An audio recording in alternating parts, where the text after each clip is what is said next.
On December 18, 2025, President Donald Trump signed an executive order directing federal agencies to expedite the reclassification of marijuana from Schedule 1 to Schedule 3 under the Controlled Substances Act. The long-awaited move shifts marijuana from a category reserved for drugs with no accepted medical use and high potential for abuse, where it has sat since the 1970s.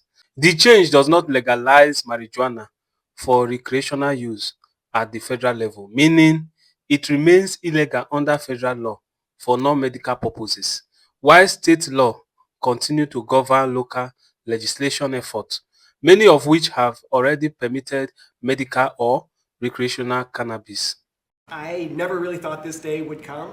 I met a patient about 20 years ago, a retired professor named Elizabeth, who came to my clinic. She was dying of pancreatic cancer, and she asked me then whether cannabis might help her. And I said no, because that's what I learned in medical school. She reached into her briefcase, took out a 3-inch tall stack of articles, put them down on my desk, and said, "Really, doctor? You should read these. You might learn something." And I did read those articles, every single one, and found a bunch more. And I did learn something. I learned that there actually is some medical benefit to cannabis that I had not anticipated, never heard about in medical school. Second, I learned that there was a lot we don't know. And third, I learned it's really, really, really difficult to do high-quality randomized controlled trials of a substance that's federally illegal.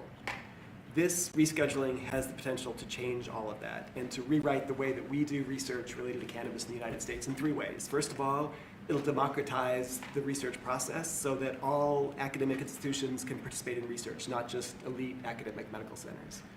Number 2, it'll give patients and researchers access to highly refined, reliable sources of cannabis rather than relying on 1 or 2 sources around the country. And last but not least, it'll let us do the sorts of large-scale randomized controlled trials that we do in oncology and cardiology, not dozens of patients, but hundreds or thousands of patients. That's how we learn, that's how we produce valuable knowledge that's useful in guiding treatment decisions. Mr. President, without you, this never would have been possible, and my patients and I and all of our families are grateful. Subscribe to Onika Jesus Boy YouTube channel.